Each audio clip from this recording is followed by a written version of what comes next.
The rain wasn't just falling, it was attacking, a cold, relentless assault that turned the cracked pavement into a river of grime and drowned the feeble glow of the streetlights. Clutching her 6-year-old son, Leo, to her chest, Maya ran, her worn-out sneakers splashing through puddles that seeped instantly through to her socks.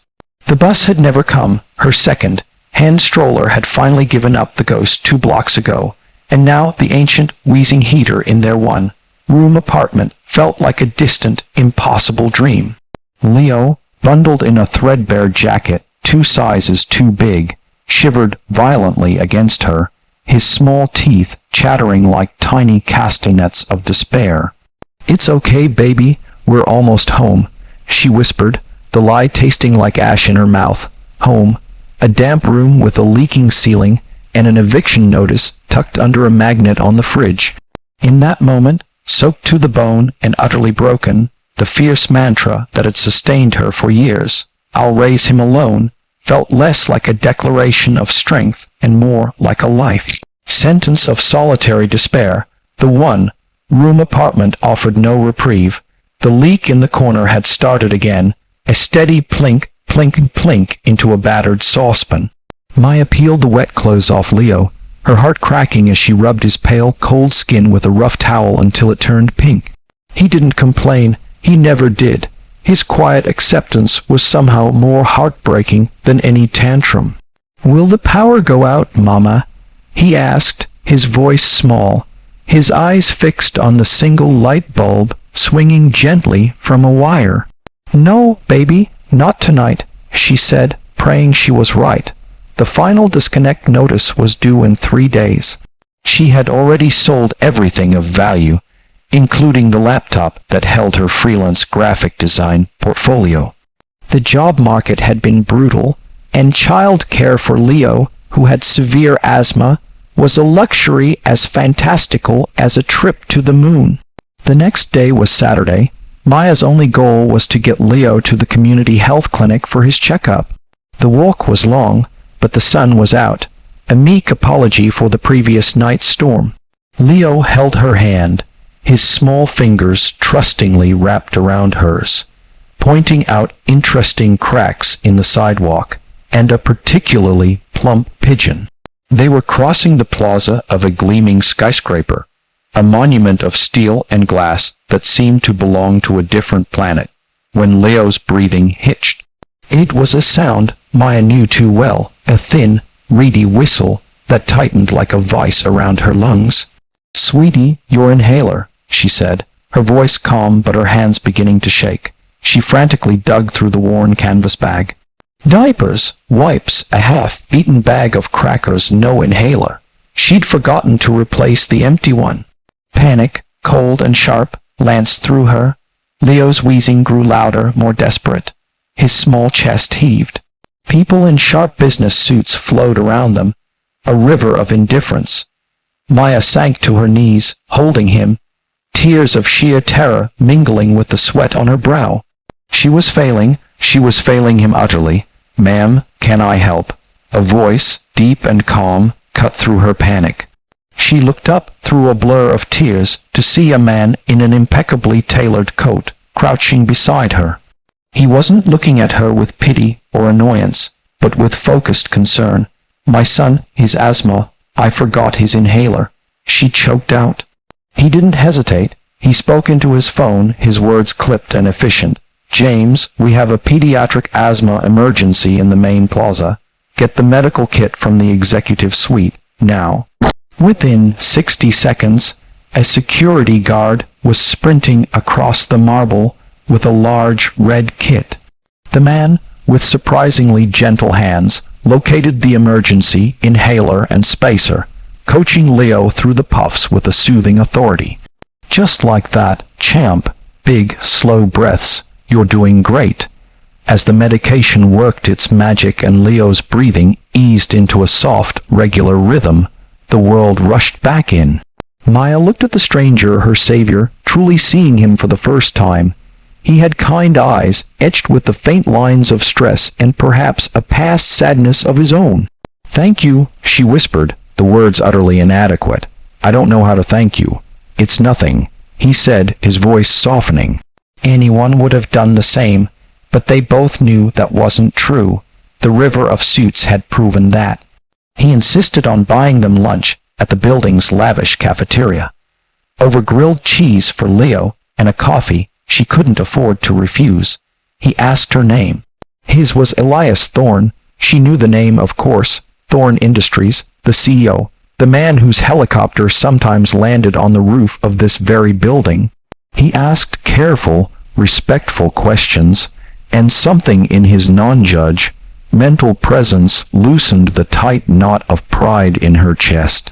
She found herself telling him about the freelance work, the struggle to find reliable child care that could handle Leo's medical needs, the constant, grinding fear. She spoke not as a plea, but as a confession, a truth she had held inside for so long it had grown heavy. He listened, truly listened. When they parted, he pressed a business card into her hand. "Call me on Monday," he said, his tone leaving no room for argument. "My HR department might have a project for a graphic designer, and we have an on-site daycare with a full-time nurse." He smiled at Leo. "You be welcome there, champ." Maya walked home that day, floating on a cloud of disbelief. It felt like a dream. On Monday, she called from a borrowed phone. The project was real. The job was hers. The on-site daycare was a miracle. For the first time in years, a fragile bud of hope began to unfurl in her heart. The project with Thorne Industries became a permanent, fully remote position with a salary that felt like a fortune. The on-site daycare became Leo's second home, a place where he thrived under the care of the nurse, his asthma attacks becoming less frequent. Maya paid off her debts, moved into a clean, bright apartment with windows that let in the sun, and bought Leo a new winter coat that actually fit.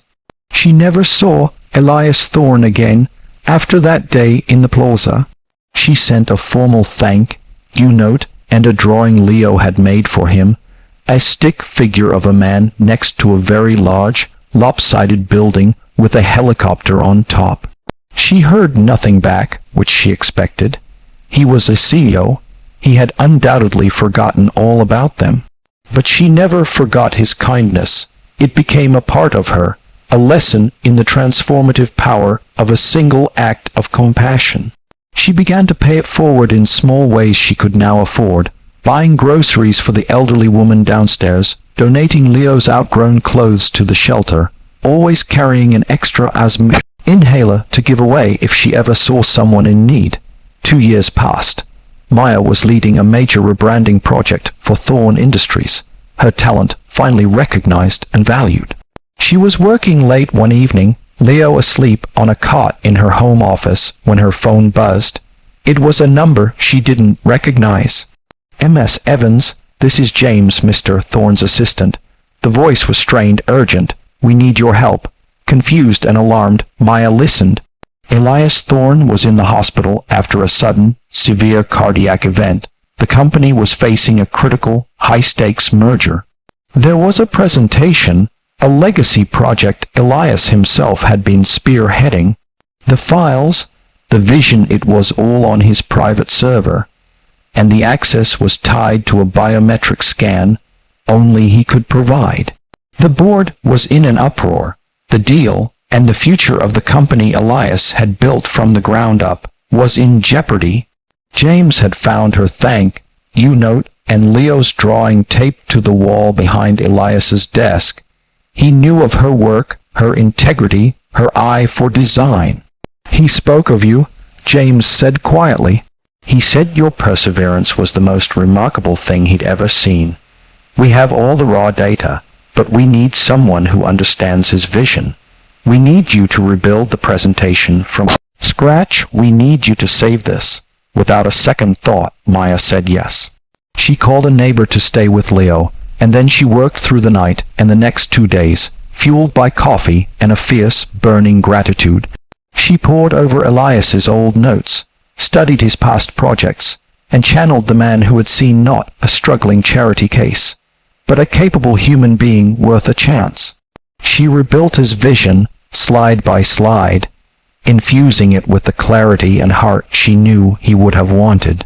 The presentation was a resounding success. The merger was saved. A week later, she was finally allowed to visit him in the hospital. He looked pale and thinner, but his eyes were the same. He took her hand, his grip surprisingly strong. "James told me what you did," he said, his voice a rough whisper. "You didn't just save a deal, Maya. You saved my life's work." Tears welled in her eyes. "You saved mine first," she whispered back. He smiled, a genuine, warm smile that reached his eyes. "It appears we are even, then." But he knew, and she knew, that kindness could never be a transaction. It was a cycle, a circle that expanded ever outward. As she turned to leave, he spoke again. "The helicopter is waiting on the roof to take you home. It's the least I can do." Maya laughed, thinking he was joking, but he was utterly serious. She collected Leo from the neighbor, and holding her son's hand, she walked onto the roof of the hospital. There it was, blades beginning to slowly rotate, a machine of immense power and privilege, but as she looked at it, she didn't see extravagance. She saw a symbol of the incredible, life-altering journey that begins when one person decides to see another, to stop, to care. As the helicopter lifted them up and over the glittering city, Leo's face was pressed against the glass in awe. Maya held him tight, looking down at the tiny streets where she had once run, lost and desperate in the rain. She wasn't that woman anymore. She was strong, she was secure, and she was deeply, profoundly loved. The journey had been long and hard, but it had taught her that no one is ever truly alone in this world. Our struggles are universal, but so is our capacity for grace. And sometimes the greatest strength is found not in stubborn independence, but in the courage to accept a helping hand and the wisdom to later extend your own. Moral of the story: true strength is not found in solitary struggle, but in the courage to accept kindness and the wisdom to let that compassion flow through you to others.